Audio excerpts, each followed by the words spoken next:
Before we get started on today's episode, I just want to let you know about some of the topics coming up because it might not be what you want to listen to today. We do talk about mental health, we talk about miscarriage and stillbirth, and we talk about the trauma that can come from indigenous histories. If that's not for you today, maybe you want to skip to another episode. There are First Nations ingredients, there are native, so rather than getting the health plants from across the world, we've got them right here in our backyard. Hi there, everybody. This is Dirty Linen, and you're with Dani Valent. We're here to chat food, and I'm so grateful to have you with me for another chat. There's always so much to talk about. Today, we are chatting to Zach Green. He's an indigenous chef and mental health advocate based in Darwin. He's part of Fire Forage, which offers indigenous food experiences in the top end. They sound absolutely amazing. As a food writer, I'm always having chats with people about Australian food. What is it? What is our national cuisine? It's a huge discussion. There are so many ways into that conversation, but surely, clearly, obviously, local ingredients and Indigenous foodways must be a large part of the answer. Looking forward to digging into all of that with Zach today. Zach, welcome to Dirty Linen. Hey, Dani, thanks for having me on this beautiful morning. Tell us a bit about yourself, Zach.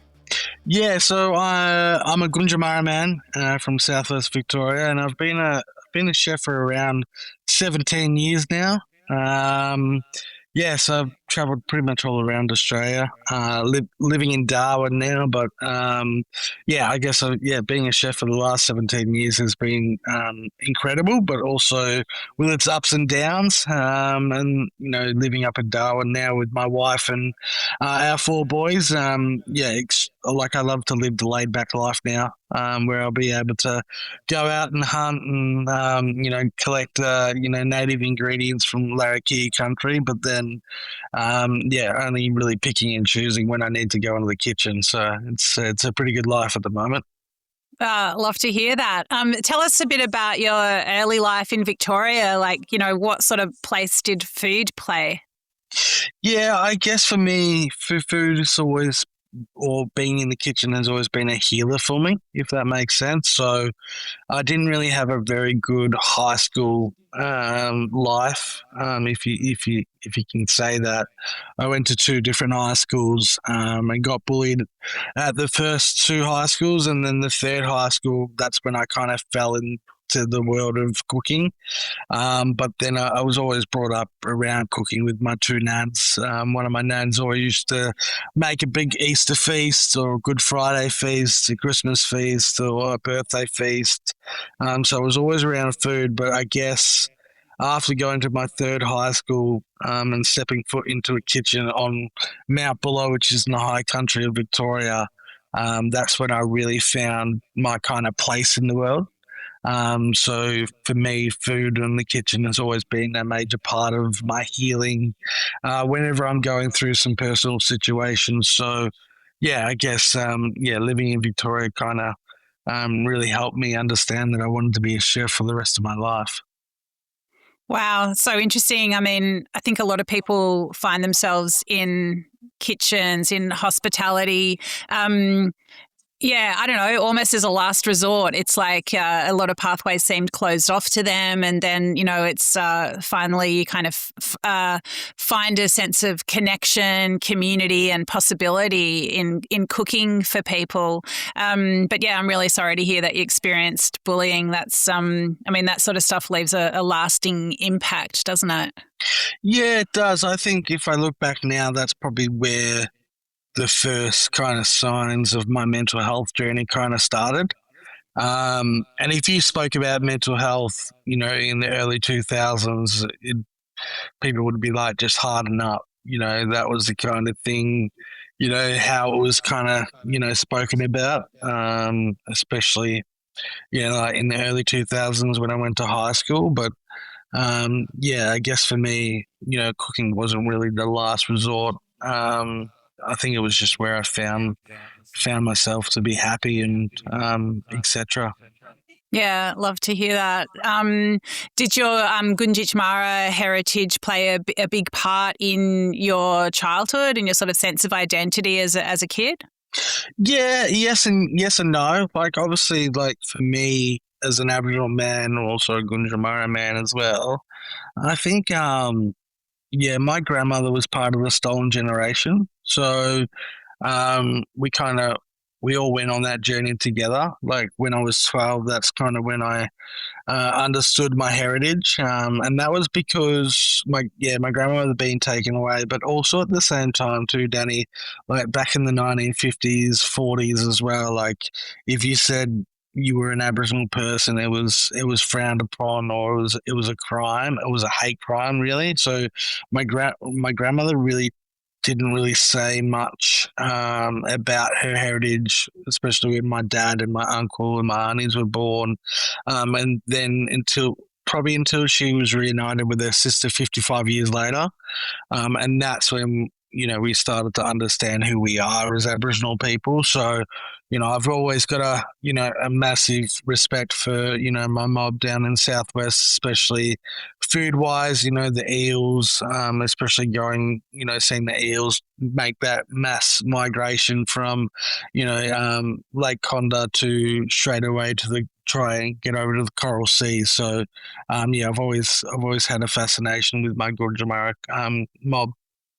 Wow, that's such a huge legacy to carry, and just so many big, tough stories to hold in your heart, and in your family. That's really.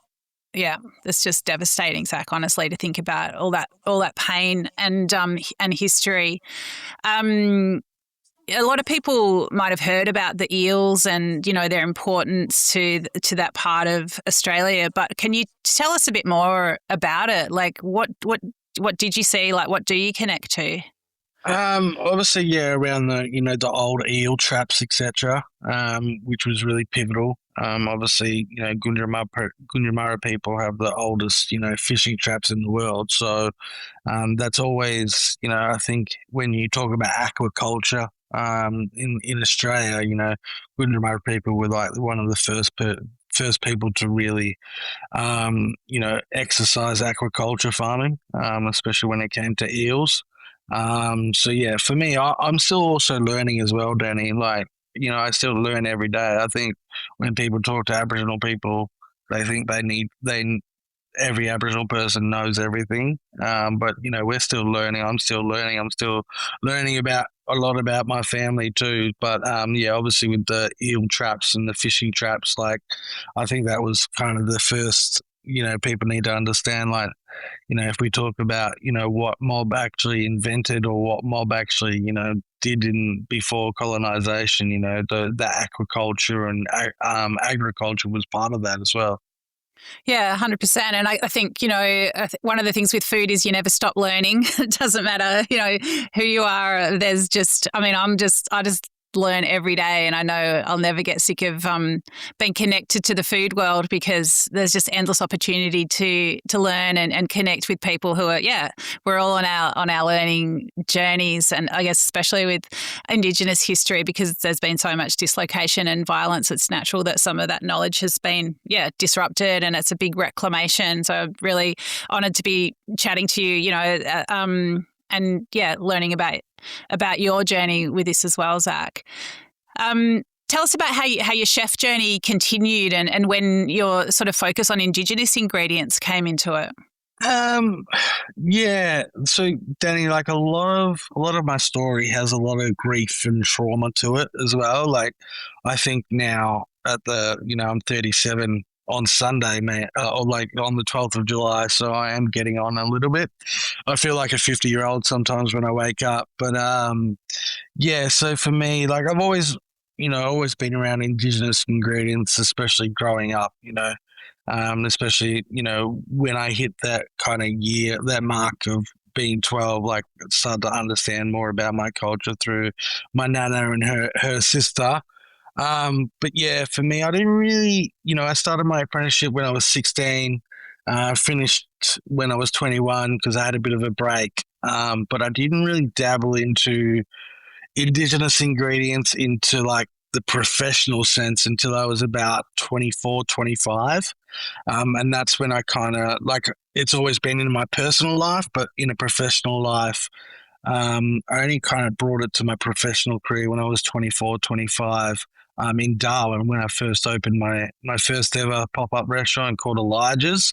But that was off the back of actually losing three children with a former partner. So I lost three children in the space of 18 months in 2015 and 16. And yeah, moving up to Darwin, kind of like that's kind of where my former partner was from. I really wanted to put a stamp on celebrating culture through food, so named the pop up restaurant Elijah's Kitchen in the honor of my son that we lost. And then all of a sudden, yeah, I started putting indigenous ingredients on a plate. So crocodile, which is a totem for me, or traditional language in Yolngu is Baru, kangaroo, saltbush, kakala, green ants, because I wanted to go away from the fact that it was like, in 2018, a lot of people, when they talked about indigenous ingredients, it was very much like, oh yeah, I use lemon myrtle, in my drinks and stuff like that. Lemon myrtle were kind of that iconic one back then. But yeah, I wanted people to introduce people to it. So I did green ant cheesecake. I did a Baru laksa. I did magpie goose, etc. And magpie goose is obviously pivotal to Larrakia people in Darwin, and I was the only restaurant that was doing it.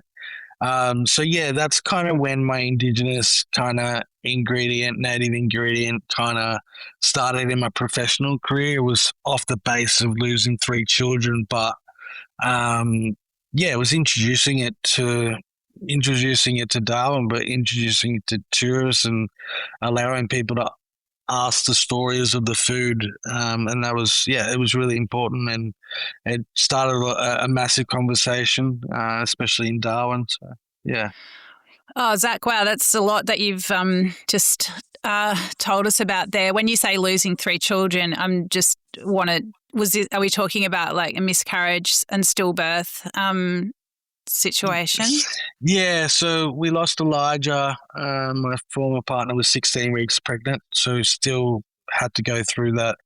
Obviously she still had to birth our son. And that's the same with Zane, which was in September the year later. And then our second one, which happened on Boxing Day the same year as Elijah, that was an ectopic pregnancy. So yeah, so I still like obviously with Elijah and Zane, like they were pretty much they were fully formed. So it was very very hard. It was tough to go through, especially in that period of 18 months. But cooking kind of got me away from going downhill. Wow. I mean, I'm so sorry for everything that you've experienced. That is just, really, really devastating. And I mean, it's beautiful that you've named those children. I'm sure you carry them with you always, and that you've been able to take that grief and turn it into something so positive and meaningful to yourself, and I'm sure to a lot of people. It's a real testament to real testament to your fortitude and just a really really beautiful way to honor them, I guess. Yeah, I've obviously, Danny, I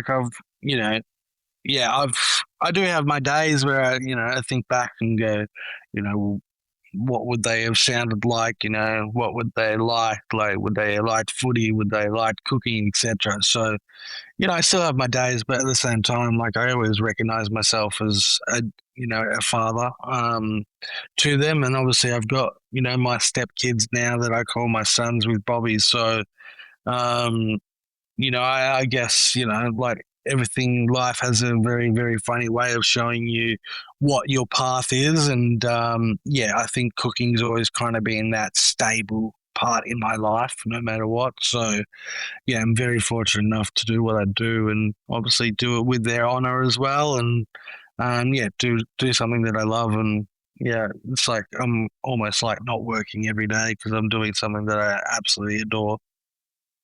Tell us about cooking, Zach, and what is it that you connect to? What is it that you love about it? It's just getting into the kitchen, Danny, and just not losing your mind or anything like that. But I've got ADHD, so my mind's going a million miles an hour each and every day. But I think Hamish Blake called it fast and loose, and I actually like that term because it is fast and it is loose. But yeah, I guess for me, when I get into the kitchen, it just slows down. Everything just becomes mellow. It slows me down a lot, and I think for me, cooking is all about after you finish a meal, and then you're seeing the smiles on people's face of what you put 100% into that meal, and then all of a sudden they're smiling about it, they're raving about it, and I think that's for me like what cooking is all about, is me just being me, but then also seeing people smile about the food they eat. Like I've got probably the toughest critics in the world, like my stepsons, my sons. They'll tell me if it's shit or weird. And obviously them being very neurodivergent, so they'll tell me how it is, but they've actually made me a better chef because like I can't get away. I can't get away with putting something into that or something else into that because I'll just pick it out straight away. But yeah, cooking for me is just everything slows down in the kitchen, and I absolutely love it. And everything makes sense in the kitchen for me. Put me in the outside world, you know, everything's going a million miles an hour, so I don't really know what's going on. But yeah, put me in the kitchen, and I'm like a different person. Amazing. And yeah, kids can be very tough critics. Oh, they can be there. Yeah, I can use the A word. I would use the A word here, but I do love them. But they are so hard to cook for sometimes. Like it's like I cook them one meal, and then the next week I'll cook the same exact meal, and they're like, "This is weird." I'll like, "Bro, I just cooked for you last. I cooked that exact meal last week." Nah, same. It tastes different. I was like, "How? I don't understand." But yeah. Zach, you touched on it before, with your chat about lemon myrtle, and I think we do see a lot of, I don't know, openness to using Indigenous ingredients, or a keenness to get it on the plate. People understand that it is, should be a big part of what we eat here in Australia. But then, yeah, it does tend to often be a garnish or a sprinkle or a bit of an afterthought. I'd love you to talk more about that. Like, how would you like to see native ingredients used? I think one is not just to get bums on seats in restaurants, if that makes sense. So a lot of people will say, "Oh, I've got native ingredients on the menu," and some people call them exotic. I'm like, they're not exotic. They're from our soil. So I guess for me is understanding where those ingredients come from, but also I think I've said it a few times. So the great late Anthony Bourdain said we shouldn't be eating tomatoes 365 days of the year. We should only be eating them when they're ripe, and it's only a 6-week period. And that's the same with our, First Nations native ingredients, is understanding that a lot of our ingredients are seasonal. So I kind of want to bring it back to only using the ingredients that are in season to make them a bit more special, but understanding like they're very unique to our ecosystem as well. But then also, yeah, just not using it for tokenistic. This is the same argument that I have each and every year when Reconciliation Week or Native Week turns around or comes around, is that we all need that indigenous chef to enhance our, you know, I wouldn't say tick the box, but, enhance our, showing that indigenous people are doing indigenous ingredients, which have been doing for ages. So I guess it's taking that, for me, I want people to take that gimmicky away, and start using them like we use a lot of our other ingredients like salt. Use salt bush that grows around the coast. Yeah, I guess for me it's just taking away that tokenistic and gimmick, but then also giving giving it back to in the hands of indigenous people as well. Like the indigenous industry is like worth millions and millions of dollars, and indigenous food producers only really kind of make up 2% of that whole industry. So it's very much like indigenous population within Australia. So yeah.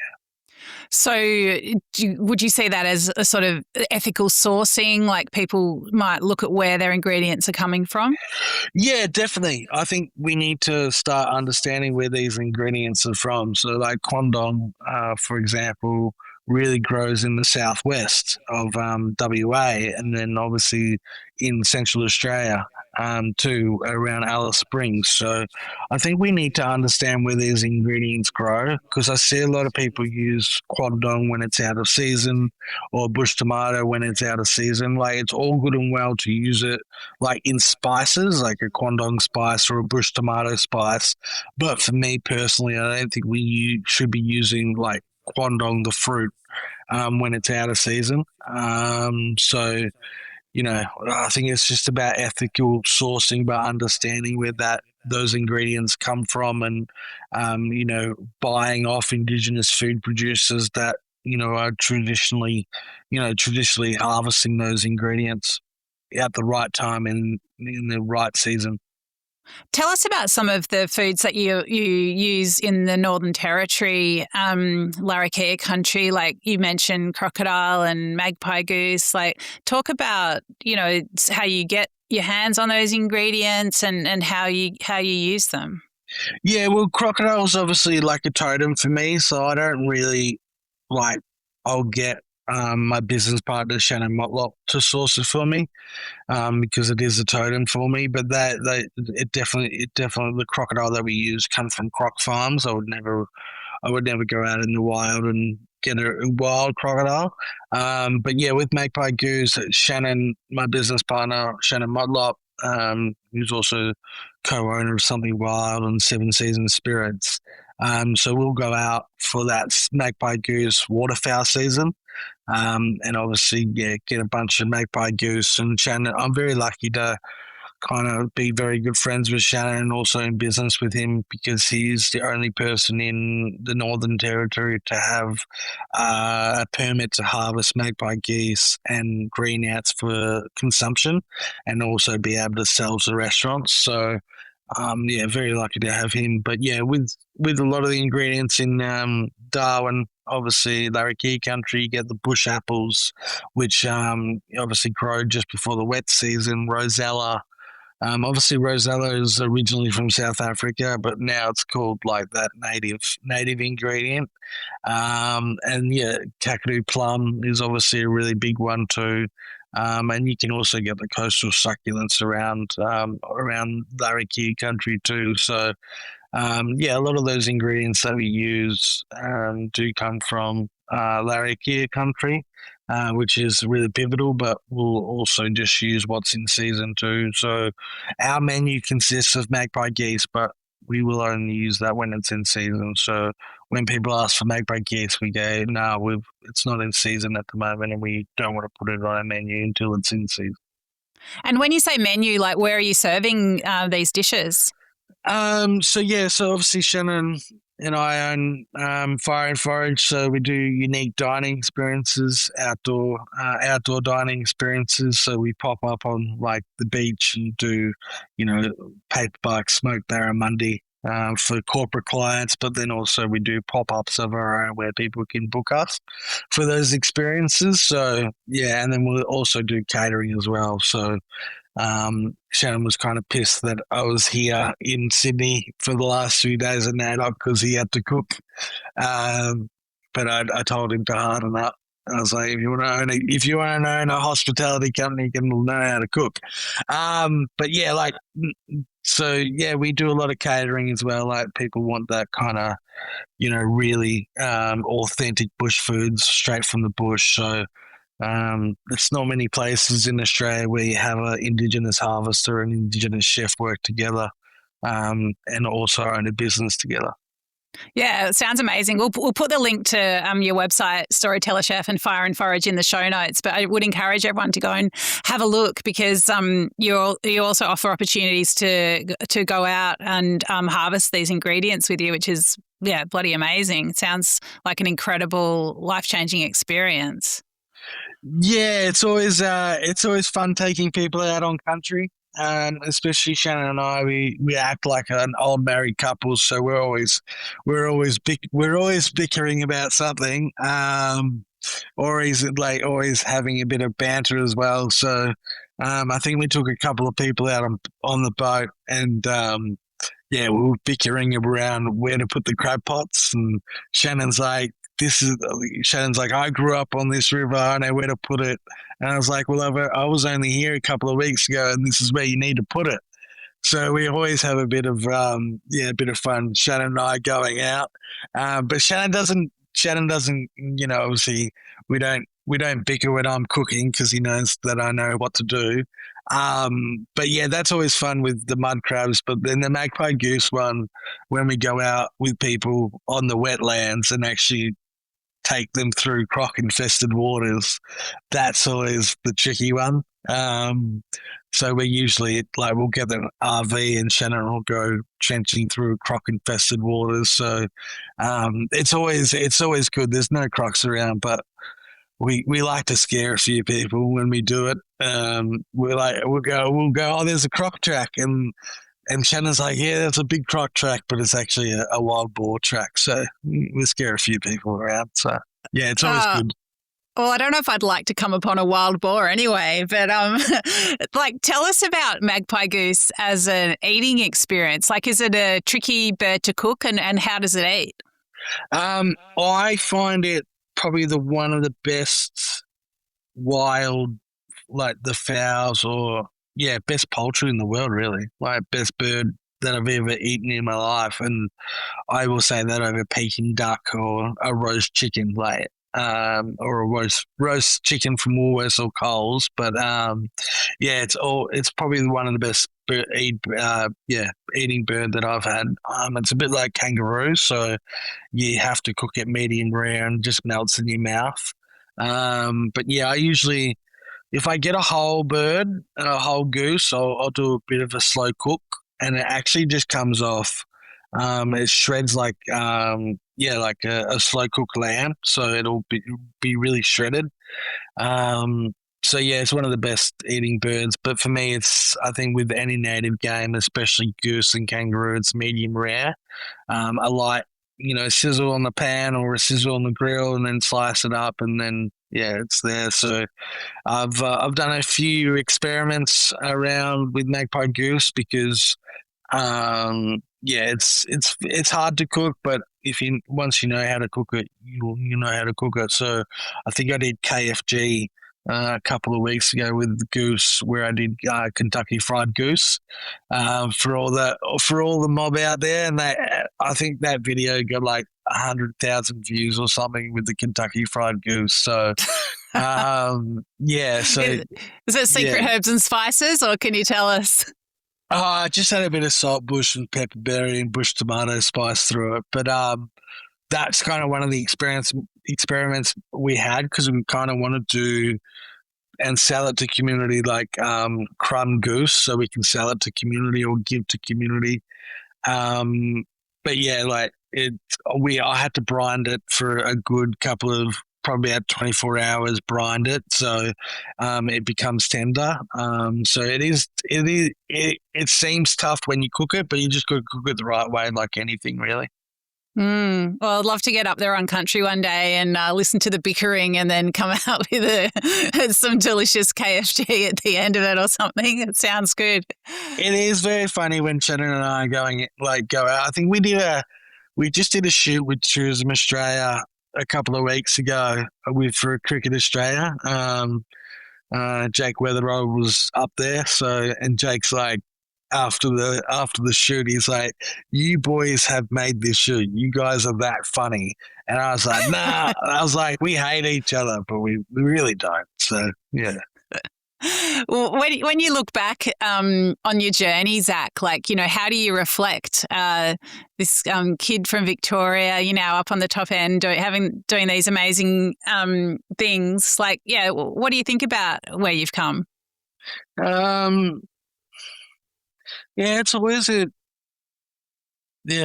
tricky one because, like, I think everyone goes, "Do you have any regrets?" I don't have any regrets, but I've had bad experiences, or I've made bad decisions, or I've made mistakes, but all that has kind of wrapped me up into being the person I am today. And I think if I was telling my young self is that you'll go through some shit, but then you'll come out on the other end. And I think now looking back, like I did have to go through some really, really tricky stuff, and um, for anyone to navigate. So, but yeah, a young kid from Victoria is now, in WA, in the top end and doing what he loves. And I think I've always wanted that. It's just to do something that I love and that feels safe, but then also feels like home to me. So yeah, so I think where I'm at is where I've always needed to be or wanted to be, but I had to go through some heavy stuff to get there. So yeah, I'm just glad that I've been able to come out the other end and be where I'm at. What would you say about the opportunities that are available in food for people? Oh, there's heaps of opportunity. Like you just don't have to be a chef to work in the food industry. But yeah, I think there's heaps of opportunities for people to work in the food industry. You just have to kind of find that right niche for you, and only you, and you'll know when you find that niche. But there's heaps of opportunities. I'd love to see many more indigenous chefs in the industry. I think there is a handful of us that are out there in the spotlight, like, Arnie Sharon Windsor, Mark Olive, Nornie Barrow, Mindy Woods, Clayton Donovan, so Jack Brown. Yeah, so there is a few of us at the moment, but I'd love to see a lot of indigenous chefs throughout, back on their country, doing their own restaurants, etc. So yeah, I think there's incredible opportunities for people in the food industry, and it doesn't always have to be in four walls. It can always be outside four walls on country. And tell me about a good day. Like, what's a day when you're just like, oh, I just love what I'm doing? Um, when my kids aren't around me. No, I'm just joking. I'm just joking. I think it's just like when I go out on country, collect what I can. I'm with people. I'm showing them around, and then I sit back down, and they just look at me or tell me or text me straight after that experience, and they're like, "This is incredible."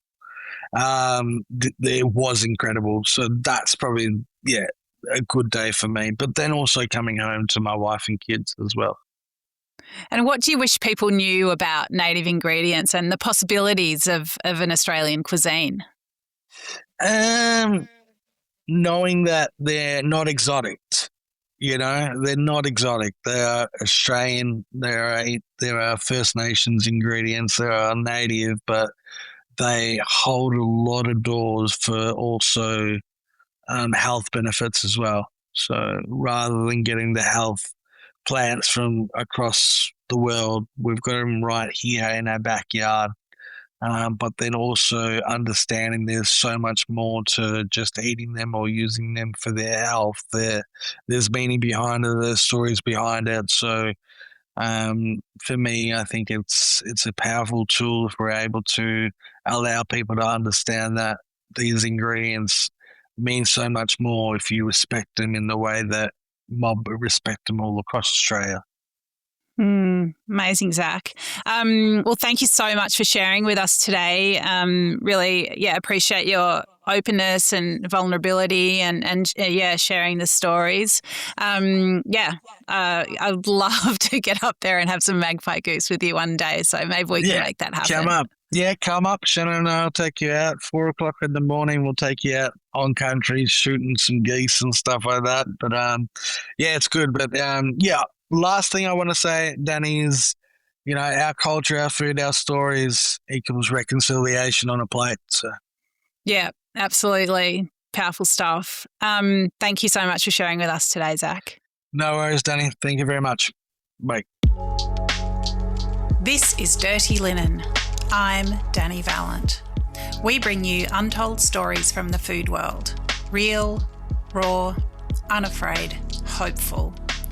We're driven by a belief that food provides endless opportunities for learning, connecting, and creating the world we want to live in. Delicious, open-hearted, meaningful. If you know a story that needs telling, get in touch. Write to dirtyLinen@deepintheweeds.com.au. Thank you for listening. This is a Deep in the Weeds production.